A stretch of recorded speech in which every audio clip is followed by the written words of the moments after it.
Hello there. If you are sitting through a lockdown of some kind or you're confined in your home and you're wanting to continue your minimalist or your simplification journey whilst trying to stay sane in a very difficult time, I would encourage you to keep watching, because in this video I'm going to share with you a really raw, honest, personal feel of what's going on in my life at the moment, and hopefully it can help inspire you as well. Hello there and welcome back to Simple Essentials. If you are new here, my name is Emmy, and in this channel I share lots of content to help simplify your life, whether that be budgeting, meal planning, your physical space, a little bit of travel and things like that. But essentially we focus on simplification. And I will be really honest with you, my life has been pretty challenging over the last little while, and I'll share with you why. So I live in Melbourne, Victoria in Australia, and you may or may not know if you've watched the news, we are currently in, August, end of August of 2021 as I film this. We're sitting through another long-ish lockdown. And we've had a lot of restrictions here in Australia due to the pandemic, and I'm not here to talk about politics at all. I'm just here to share with you, I guess, how I feel like it's impacted my life. But nevertheless, if you are spending as much time in your home as I am at the moment, so I'm only allowed out for maximum 2 hours every day at the moment. So the rest of my time, including all of my working time for the past few months, has been spent at home in my house. Here in Victoria, I read somewhere that we've had over 200 days in lockdown in the last year, I believe. So imagine that, there's 365 days out of the year. So we've spent pretty much half of our year in lockdown with restrictions in our home. And for minimalists and people who like to simplify things, this can be a little bit challenging, because the reality of it is I don't think any of us, myself included, were designed to spend this much time at home. And before I dive into the 9 tips or areas that you could focus on should they help you, I want to say as well that just because you could use this time in lockdown or confinement to be productive doesn't mean that you should or that you have to. It's a choice. Your mental health is the most important thing of all. I have certainly reached out to psychologists, coaches, and other support tools that are available, and I'd strongly recommend that you do as well if you're in a similar situation to me and you need that right now. There are great organizations, especially here in Australia, called Lifeline, Beyond Blue, and a range of organizations. And if you're not in Australia, feel free to just Google free mental health support in your area, and I bet you will find an organization that can help provide that. But in addition to that, having something else to focus on can be really, really helpful. So here are my 9 tips that you can focus on if you are in lockdown like me and can't leave your house. So the very first step is a very easy one, which is to declutter. And I've gone through and done a 7-step decluttering challenge, which I will link up here for you, and I will also link it in the description box below. But decluttering your space is a really tangible way to see a difference in your space. Now, of course, it can be a little bit difficult to sell things or donate things right now. So if you are going to start decluttering different areas, make sure that you have somewhere to store the things that you're going to donate, whether it's in your attic, your garage, your lockup, under your bed. I don't really mind where you put it. But before you start decluttering, just make sure that you've got a plan of where you're going to put this stuff so they don't accidentally get intermingled with your regular things once lockdown is over and you can dispose of them somewhere suitable. But yeah, decluttering your space is really, really nice, even if you just start with something small like your bathroom cabinet or the part of your pantry that's been driving you crazy. So declutter your space is part 1.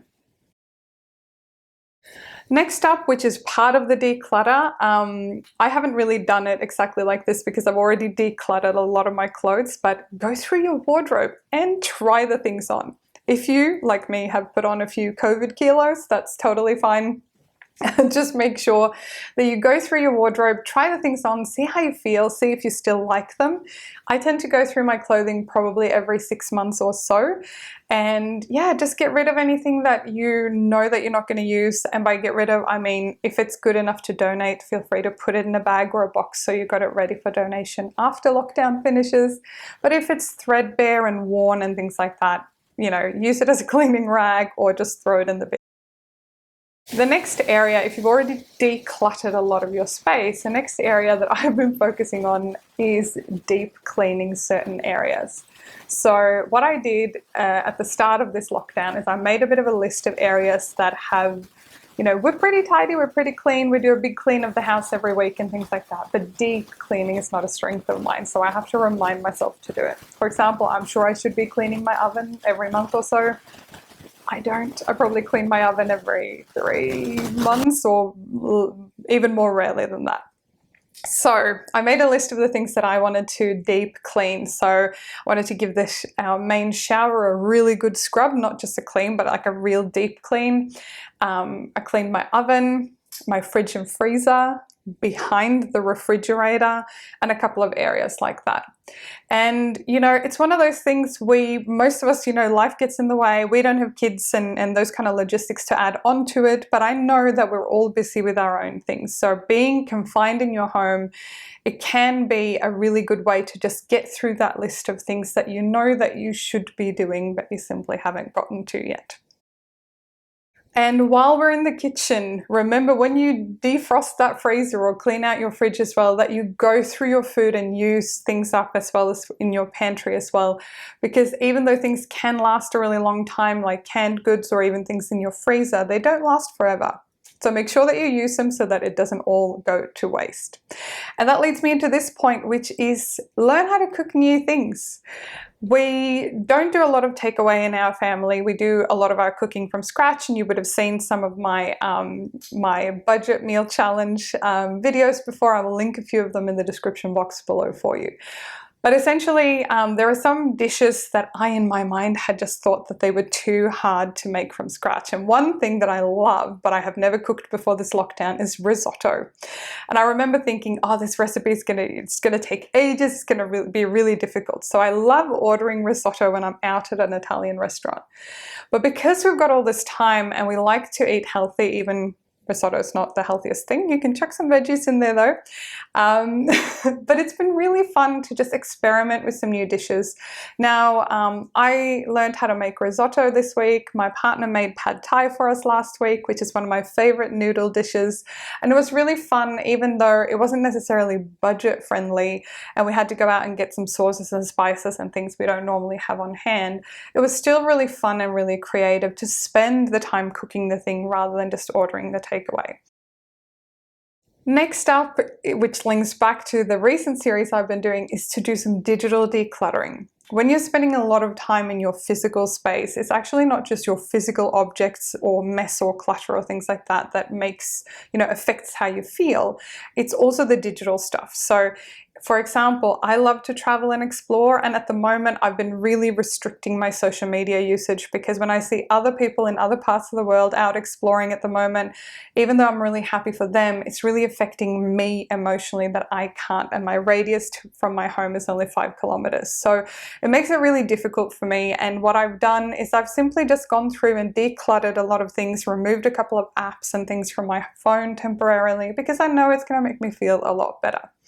But you can really use this time, and even if you only do this for 15-20 minutes a day or something like that, going through old documents, cleaning out, you know, if you've got a business or if you've got a lot of holiday photos or whatever it is, go through and clean it out. I'm going to link that digital decluttering series here below so that you can go through my little checklist if you like. The next tip is to actually go through and do a bit of a slideshow on your previous holidays. So I said that I was struggling a little bit personally and emotionally seeing other people out traveling and exploring right now. And a lot of the channels I follow here on YouTube are people who do van life and simple living and things like that. And so what I decided to do is we did a big trip, for example, back in 2019. I've talked about it before and I'm happy to share a bit more about that trip if you guys are curious. But long story short, my partner and I spent 4 months in Europe in 2019 and hung out with my family. We did a lot of exploring and adventuring. And most of the photos from that holiday was just my partner taking all of his photos and me taking all of my photos and throwing them in a Google photo album. But what we actually did during this lockdown is that we started to clean out the photos and and removed duplications and things like that. And then we poured a glass of wine, made some popcorn, and sat down, and up on our projector wall we put all the photos in a little bit of a slideshow. And the nice thing about that was that we were reconnecting with our memories, and if you've got family photos and things like that, this could be a similar thing.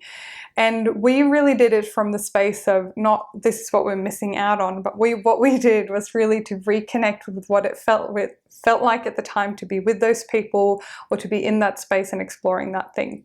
And it really gave us a lot of energy, and it was really fun to relive that holiday. So we're going to do that with more of our holidays over weeks to come. Next up is to make sure, if you're in a lockdown especially and your circumstances have changed, make sure that you allow yourself to reshuffle your home or your spaces to work for you now. I'll include a photo here of what we used to have as a setup for our home. So we have a tiny 2-bedroom apartment, and I used to work in the bedroom. So my desk used to be the first thing I saw every single morning when I woke up. And my partner has more monitors and a bigger desk and things like that. So he used to have the second bedroom as his office. But what we realized with lockdown and realizing that we're going to work from home 100% for much longer than we thought, what we both started doing is that we moved my desk from the bedroom into the study to make sure that we actually have a dedicated space for work.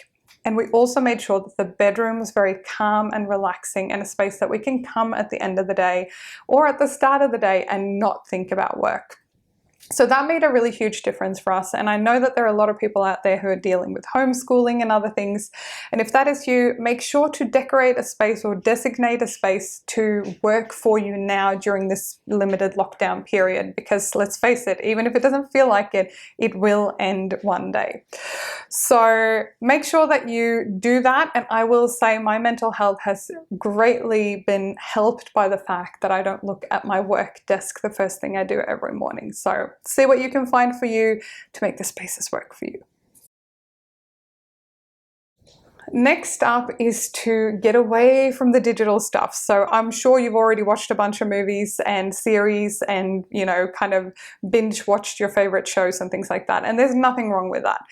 What I will say though is, for me, I've been actively looking for things that are non-digital to take up my time. And a couple of things that are surprisingly therapeutic are things like jigsaw puzzles and board games. So we have quite a few card games and board games in our family already, and most of them actually luckily work for 2 people. But this is a great thing to do, even if it's not every night, but every couple of nights or so, is to just, light some candles or set up the space all night and play some games or do a puzzle and focus on something that is not a digital screen. Because if you're like me, I spend most of my day on digital screens, and sometimes it's quite frightening when you tally that up in the end. And this is also a great activity to do with housemates or family members or anything like that. So I can highly recommend it. And if you're not able to go to the shops and buy them, which, I think you can actually get a lot of different kind of card games and board games in your average supermarket. But otherwise you can just order it online, good old Amazon, get it delivered within a couple of days, and build up your library of games and puzzles. And the final thing that we've been doing, I love traveling and adventuring, and for me the simple things in life are the best. And I love walking, I love cycling, I love running and exploring areas around me. And even though I can only go within 5 kilometers of my house, I have made the most of that. So my partner and I, we have made a little challenge for ourselves to get out and explore every little inch of the 5K radius that we're allowed to move within. And the thing is, I've found it especially mindful to start paying attention to things like beautiful houses, beautiful architecture. It's spring here in Melbourne at the moment, or starting to get to spring, so we've got, trees that are blooming and things like that. And it's really nice to pay attention to the really little things, because when things are hard, when life gets difficult, focusing on the simple things like nature seasons and things like that has really, really helped, at least my mental health, and I'm not sure, but it could be helpful for you as well. And there are the 9 things that I have been trying to focus on, or been focusing on in periods during this most recent lockdown. Hopefully it can also be helpful for you if you're in a similar situation. And I will say, when it comes to living a simple life, it's not always about easy, but it's about actively monitoring what comes into your world, what you allow to affect you. It is most difficult, and I am no exception. I think it's really difficult when external things like the pandemic or weather phenomenon or other things happen that really impact your day-to-day life. But what you have and what is simple and true for you is that you can decide what you're going to make that mean and how you're going to respond to it. And like I said at the beginning, if you are struggling at all with mental health at the moment, make sure that you reach out to the many, many support tools that are out there, because I have, and it has really, really helped me through this super difficult time. All the best. Thank you so much for joining me in this video, and let me know which of these 9 things you're going to be doing, and I look forward to seeing you in the next video.